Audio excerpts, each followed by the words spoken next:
Hello friends, मेरा नाम अंकित सक्सेना है और मैं आज आपको बताने जा रहा हूँ कि आप अगर उत्तर प्रदेश राष्ट्रीय टंडन मुक्त विश्वविद्यालय में अपना आवेदन, अपना एडमिशन करना चाहते हैं या लेना चाहते हैं, तो आप उसमें किस प्रकार अपना रजिस्ट्रेशन कर सकते हैं।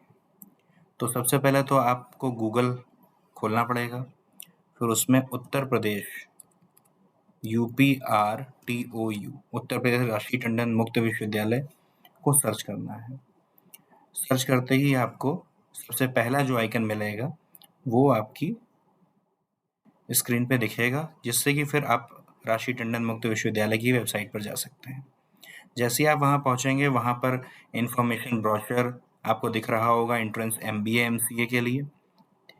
उसके बाद नीचे information for PhD pre PhD admissions है। नीचे आपको ये 3 ऑप्शंस दिख रहे होंगे ऑनलाइन पोर्टल में, admission, examination and UMS panel. आपको इसमें एडमिशन पे जाना है। जैसे ही आप एडमिशन पे क्लिक करेंगे, वैसे ही आपको इस तरह की एक स्क्रीन ओपन होके दिखेगी, जिसमें आपको खूब सारे ऑप्शंस दिए हुए हैं न्यू करके। जिसमें पहला ऑप्शन है new, apply new admission session 2023-24। इस पे आप जैसे ही क्लिक करेंगे तो ये एप्लीकेशन फॉर्म आपका खुल के आ जाएगा।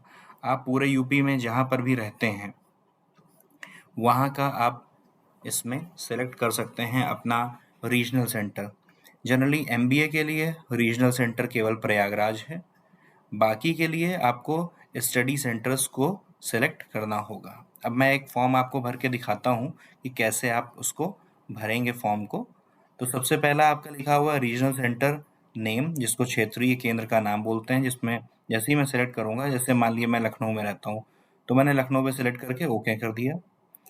फिर आपको स्टडी सेंटर नेम, अब लखनऊ में बहुत सारे केंद्र होंगे अलग अलग। अब ये आपको खुद चूज करना पड़ेगा कि आप जहाँ रहते हैं वहाँ पर एरिया के पास आपका कौन सा रीजनल सेंटर पड़ता है। अब जैसे मेरे घर के पास जो है श्री महावीर प्रसाद महिला महाविद्यालय लखनऊ पड़ता है, ये पारा साइड में पड़ता है। इसमें मैंने क्लिक कर दिया, इसको मैंने सेलेक्ट कर लिया। फिर कोर्स टाइप, किस तरह का कोर्स आप सेलेक्ट करना चाहते हैं उसके बारे में, आप UG हैं, PG हैं, पोस्ट ग्रेजुएट करना चाहते हैं, डिप्लोमा करना चाहते हैं, अवेयरनेस कोर्सेज करना चाहते हैं, उसको आपको सेलेक्ट करना है। मान लीजिए मैंने UG सेलेक्ट कर लिया, अंडर ग्रेजुएट कोर्स मैंने सेलेक्ट कर लिया कि मैं करना चाहता हूँ UG प्रोग्राम। प्रोग्राम का नाम क्या है? अब ऐसे BA है, BCom। अब जैसे यहाँ पर हमने देखा ये श्री महाविद्यालय जो है ये 2 ही कोर्सेज इसमें करा रहा है, BA और BCom। अभी आगे आप NEP देख रहे होंगे। NEP का मतलब है नेशनल एजुकेशन पॉलिसी के अंतर्गत BA को पढ़ना। बहुत लोग क्या करते थे, पहले BA ऑनर्स चलता था। गवर्नमेंट ने क्या किया कि ऑनर्स को हटाकर, ऑनर्स में क्या होता था, केवल बच्चे एक ही सब्जेक्ट को पढ़ के पूरे पास कर लेते थे कोर्स को। लेकिन इसमें क्या है, आपको 3 सब्जेक्ट मिनिमम, BA में भी आपको 3 सब्जेक्ट NEP के अकॉर्डिंग लेना ही पड़ेगा। वो आपको बाद में चूज करना पड़ेगा। जैसे मान लिया हमने, चलिए BA bachelor of arts NEP के अकॉर्डिंग ले लिया, नेशनल एजुकेशन पॉलिसी के अंतर्गत ले लिया। अब इसमें प्रोग्राम का साल, आपका कौन सा ईयर है, इसमें फर्स्ट ईयर है, फर्स्ट ईयर आपने सेलेक्ट कर लिया। अब देखिए इसमें आपको खूब खूब सारे ऑप्शंस दिख रहे होंगे। ग्रुप A और ग्रुप B का ऑप्शन आपको दिख रहा है। BA में, ग्रुप A में हिंदी इंग्लिश जो आपकी लैंग्वेजेस हैं उनमें आपको कोई ना कोई चूज करना है। जैसे मान ली मैंने हिंदी चूज कर लिया।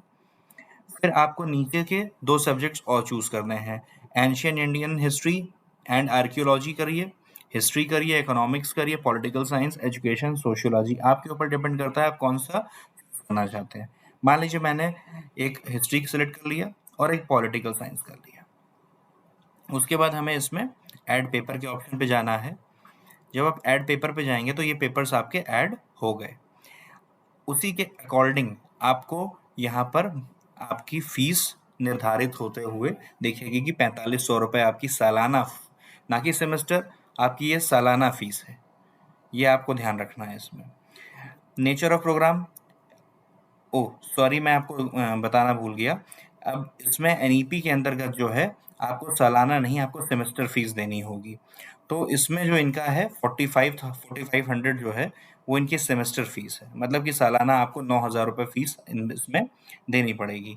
अब बात आती है मीडियम फॉर SLM। SLM का मतलब है आपको जो स्टडी लर्निंग मटेरियल प्रोवाइड करा जाएगा। एसएलएम मतलब स्टडी लर्निंग मटेरियल, जो आपके घर में किताबें आएँगी, क्योंकि आप डिस्टेंस एजुकेशन से पढ़ रहे हैं, आपके घर में किताबें आएँगी, कौन-सा माध्यम आप यूज़ कर रहे हैं, उसके बारे में बता रहे हैं कि इंग्लिश लेंगे कि हिंदी लेंगे, डिपेंड करता है। अब जैसे बीए हमने लिया है, तो हम हिंदी हमें उतना नहीं आता है इंग्लिश, तो हमने हिंदी ले लिया, हमने हिंदी सेलेक्ट कर लिया। अब सबसे बड़ी बात है, आपको यहाँ पर ऑप्शनल पेपर्स, क्योंकि ये एनईपी नेशनल एजुकेशन पॉलिसी 2020 के अंतर्गत आ रहा है, तो आपको इसमें credit choice based credit system CBCS के अंतर्गत आपको जो है इसमें ऑप्शनल पेपर्स भी लेने होंगे। अब आपके ऊपर डिपेंड करता है आप कौन सा ऑप्शनल पेपर इसमें सेलेक्ट। जो कंपलसरी पेपर हैं वो तो आपको पढ़ने ही पढ़ने हैं, उसके साथ साथ आपको ऑप्शनल पेपर्स भी फर्स्ट सेकंड सेमेस्टर्स में पढ़ने हैं। जैसे मान लीजिए मैंने लिखा हुआ है ability enhancement course in English, मैं चाहता हूँ कि मुझे इंग्लिश अपनी अच्छी करनी है, तो मैंने इंग्लिश वाले पे सेलेक्ट कर लिया।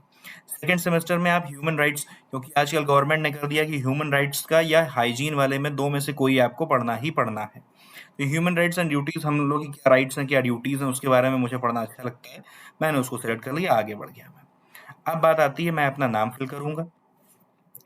मैं एक डेमो आपको दे रहा हूँ, जैसे मैंने अपना नाम मान लीजिए फिल कर दिया। अब बात आती है हिंदी में। हिंदी में वो नाम अपने आप कन्वर्ट, आपका जैसे ही आप इंग्लिश लिखेंगे अपने आप हिंदी में गूगल इनपुट टूल के माध्यम से वो कन्वर्ट हो जाएगा। पिताजी का नाम आपने लिख दिया मान लीजिए, वो अपने आप आ जाएगा। माता जी का नाम लिख दिया आपने, फिर अपनी डेट ऑफ बर्थ आपने भर दी। आपके अकॉर्डिंग है कि जो आप डेट ऑफ बर्थ अपना भरना चाहें वो आप भर सकते हैं। आपने सेलेक्ट किया, सेलेक्ट करके अब ये बहुत लंबा प्रोसेस है, तो आपको यहाँ पे क्लिक करके अपनी डेट ऑफ बर्थ के अकॉर्डिंग आपको उसको सिलेक्ट कर लेना है। मान लीजिए मैंने अपने डेट ऑफ बर्थ सेलेक्ट कर ली। फिर बात आती है आपके ऊपर, आप आधार कार्ड अपना डालेंगे।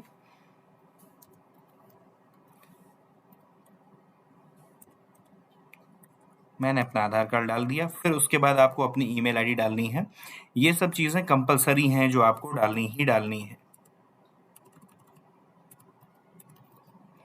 अब आप सोच रहे होंगे आपकी ईमेल आईडी तो कंपलसरी है, लेकिन इसमें जो है अपने आप कैप्स लॉक ऑन होके आ रहा है, तो इसमें ऑटोमेटिक जो है वो कैप्स लॉक में ही आपका लेगा।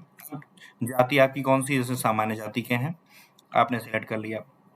अगर आपकी कोई भी कास्ट है, जैसे सामान्य के अलावा आपकी कास्ट ओबीसी है, एससी एसटी है, या आप क्या कहते हैं माइग्रेंट्स हैं, कश्मीरी माइग्रेंट्स, तो उसके लिए आपके आपके पास एक सर्टिफिकेट तहसीलदार से बना हुआ होना जरूरी है।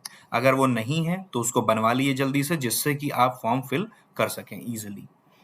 फिर अगला है student under dependent defence of security services से पापा आपके जो हैं कोई सुरक्षा उसमें रहे हैं, रिटायर्ड हैं आर्मी से, या वॉर, मम्मी आपकी जो हैं वो वॉर विडो में हैं, तो आप उस पर सेलेक्ट कर सकते हैं, नहीं तो आपको सेलेक्ट नहीं करना, आगे बढ़ना है।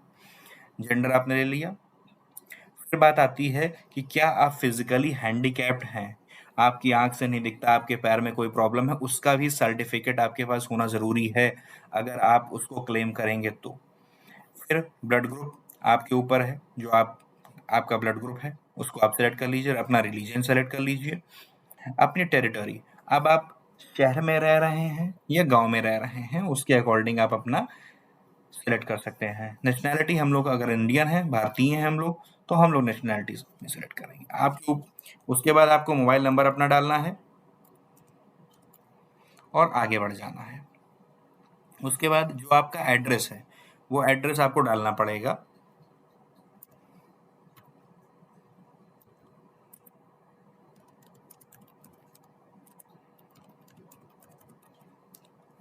अब बात आती है, उसके बाद जैसे ही आपने एड्रेस डाला फिर राज्य पूछेगा। उत्तर प्रदेश के हैं आप, यूपी आप सेलेक्ट कर लीजिए। यूपी के जितने डिस्ट्रिक्ट हों, मान लिया हम लखनऊ के हैं तो हमने लखनऊ सेलेक्ट कर लिया। पिन कोड जो भी आपका है वो आपने सेलेक्ट करके डाल दिया। अब अगर करस्पॉन्डिंग एड्रेस जो है आपका वही आपका परमानेंट एड्रेस है, मतलब आप वहीं रह रहे हैं, जो आपने अपना परमानेंट एड्रेस के ऊपर डाला है वहीं आप रह रहे हैं, तो आप इसको चेक बॉक्स को क्लिक करेंगे। आप करस्पॉन्डिंग एड्रेस और इसमें ये डिफरेंस है केवल कि अगर आपकी किताबें आएंगी तो आपके करस्पॉन्डिंग एड्रेस पे आएंगी। करस्पॉन्डेंस एड्रेस का मतलब यही होता है कि जो भी आपने एड्रेस डाला है वो ये मानते हैं कि आप वहाँ पर रह रहे हैं, आप वहीं पर हम आपको बताएंगे कि आप की किताबें वहाँ आएंगी, हम उसी एड्रेस से करस्पॉन्डेंस करेंगे, बातचीत करेंगे या लेटर के माध्यम से ही बातचीत करेंगे। अब अगर आप नौकरी पेशा हैं तो आप यस नो कर सकते हैं। उसके बाद बात आती है अगर आपकी एजुकेशनल क्वालिफिकेशन की। अब जैसे बीए है, बीए में आपको 10+2 चाहिए, आपको इंटरमीडिएट होना चाहिए, तो उसके अकॉर्डिंग आप अपना जिस भी बोर्ड के हैं डिटेल्स आप फिल कर दीजिए, जब भी आपने पास किया है उसके अकॉर्डिंग आप उसको फिल करके, मैं इसको नहीं भर रहा हूँ, उसके बाद आप अपना जो भी फिल करके आप इसको आगे बढ़ सकते हैं। अब बात आती है, आप यहाँ पर हमने मिस कर दिया था कि आपको फ़ोटो लगानी है, उसके साथ-साथ आपका सिग्नेचर लगाना है। तो आपकी फ़ोटो आपके लैपटॉप में, डेस्कटॉप में कहीं न कहीं पड़ी होगी, नहीं है तो आप फ़ोटो खिंचा लीजिए। खिंचाने के बाद उस फ़ोटो को मिनिमाइज़ करके आप 50 केबी से 100 केबी के बीच में रखिए। Same as it is signature को भी 20 केबी तक ही रखिए। उसके बाद उसको आप सेलेक्ट करिए। मैंने जैसे सेलेक्ट कर लिया अपनी फ़ोटो और मैंने इसमें सेट कर दी। इसी तरह फाइल में आप जहाँ पर भी आपकी फ़ोटो पड़ी हुई है आप वहाँ सेलेक्ट करिए। मैंने अपना सिग्नेचर और ये दोनों चीज़ें इसमें सेलेक्ट करके रख दी। उसके बाद बात आती है जब आप सब फिल कर लेते हैं। मान लीजिए चलिए मैं फिल करके दिखाई देता हूँ आपको। मैंने हिंदी लिया था, इंग्लिश लिया था, साइंस लिया था, सोशल साइंस लिया था। मैक्सिमम मार्क्स, अब मार्क्स मैक्सिमम इसमें क्या होते हैं भाई, 600 में से आपको कुछ ना कुछ मार्क्स मिले होंगे क्योंकि 6 सब्जेक्ट होते हैं। सोशल साइंस के बाद मान लीजिए यहाँ मैं भूल गया हूँ, मैंने आर्ट नहीं लिखा, मैथ्स नहीं लिखा, पूरी ही चीज़ आपको फिल करनी है। उसके बाद मान लीजिए आपको 400 नंबर मुझे मिले होंगे, जो भी परसेंटेज होगा अपने आप होगा, डिवीजन आपकी जो भी है फर्स्ट डिवीजन है उसको आपको सिलेक्ट कर लेना है। फिर आप उसके बाद आगे बढ़िए। इंटरमीडिएट में आपने यूपी बोर्ड से करा, कर लीजिए उसको सिलेक्ट, 2002 में पास किया है। उसके बाद जो भी आपके सब्जेक्ट रहे हैं इसमें, हिंदी, इंग्लिश, साइंस, जैसे मेरा फिजिक्स रहा है, केमिस्ट्री, मैंने इंटरमीडिएट जो है साइंस से करा है। इसमें 5 ही सब्जेक्ट होते हैं तो 100 मार्क्स के होते हैं, तो वो आपके अकॉर्डिंग है।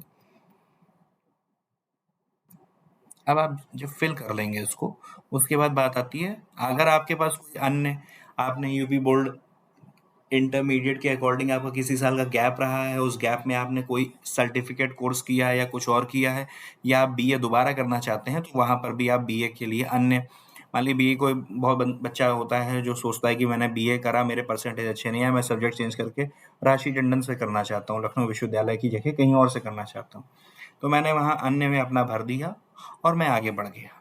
इसको भी आप फिल कर सकते हैं अगर आप करना चाहें। फिर आपकी बात आती है सबमिट की। सबमिट करने के बाद आपसे पूछेगा कि आपने जो डिटेल भरी हैं वो फिक्स हैं, आप चेंज तो नहीं करेंगे आगे, क्योंकि दोबारा वो चेंज नहीं होगा। अगर आप ओके कर देंगे फिर वो आगे फिल कर जाएगा। फिर बात आती है आपको फिर सारी डिटेल उसमें दिख जाएगी, आपका रजिस्ट्रेशन नंबर मिल जाए। अब रजिस्ट्रेशन नंबर अगर आपको आपका लेना है, मान लीजिए इसको आपको नोट करना है तो इसको आप सेलेक्ट कर लीजिए, या आप इसको किसी रफ पेपर में नोट करके रख लीजिए फॉर फर्दर। अगर आप पेमेंट अभी नहीं करना चाहते हैं, पेमेंट आप करना चाहते हैं तो आप मेक पेमेंट मोड 1 2 3 आपको 3 चीज दी हुई हैं, आप पेमेंट कर दीजिए। 4500 का एक सेमेस्टर का आपका पेमेंट होगा। आपने इस पर क्लिक किया, जैसे ही आप क्लिक करेंगे पेमेंट के मेथड्स आपके खुल के आ जाएंगे, आप किससे करना चाहते हैं। सबसे सही हमें पता है कि आजकल हम लोग क्या करते हैं, अपने पास मोबाइल है, हम लोग यूपीआई करते हैं, यूपीआई वाले पे हमने क्लिक किया, शो क्यूआर पे क्लिक करेंगे। जैसे ही आप क्यूआर को गूगल पे या फोन पे से स्कैन करेंगे, वो अपने आप स्कैन करके आपका पेमेंट ले लेगा और आप इजीली पेमेंट को कर देंगे। तो ये पूरा प्रोसेस है कि अगर आप कैसे रजिस्ट्रेशन करते हैं, रजिस्ट्रेशन करने के बाद आप कैसे फी सबमिट करते हैं, फी सबमिट करने के बाद आपको एक फॉर्म आपका खुल के आ जाएगा। मैं आपको बता देता हूँ उसमें करना क्या होता है। उसमें ये करना होगा, जब जैसे ही आप पेमेंट कर देंगे वैसे ही आपको एक फॉर्म खुल के आएगा, ओपन होके आएगा। मैं आपको दिखा देता हूँ कैसा आपका फॉर्म आएगा। मैंने एक फॉर्म अप्लाई किया था अपना, शायद मेरे में पड़ा हो।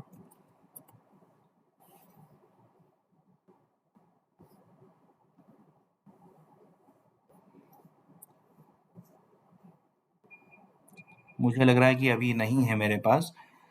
आपको एक फॉर्म खुल के आ जाएगा, जिसकी वजह से आप उसको फिल करेंगे। उसके साथ-साथ अपने सारे मार्कशीट्स, सारे डॉक्यूमेंट्स सेल्फ अटेस्ट करके, अपनी फ़ोटो लगाकर, अलग से रखकर उसको स्पीड पोस्ट कर देंगे राशि टंडन के साइट पर। जब आप खोलेंगे उसको, तो वो आपको खुल के दिख जाएगा। मैं आपको एक बार दिखा देता हूँ, अच्छा हो सकता है तो मैं अब आपको दिखाई देता हूँ। हो सकता है कि मेरे पास हो। आप थोड़ा-सा वेट कर लीजिए, मैं दिखा रहा हूँ आपको।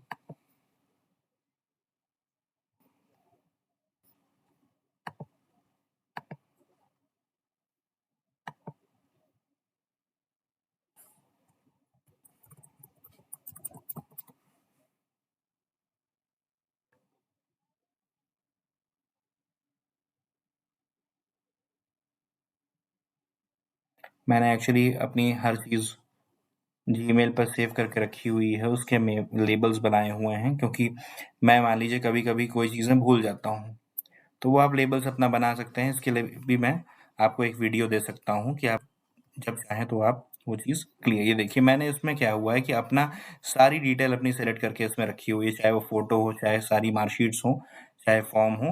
अब आपको मैं दिखा देता हूँ, मैंने जो फॉर्म भरा था, वो इस तरह का फॉर्म, रजिस्ट्रेशन फॉर्म खुल के आएगा।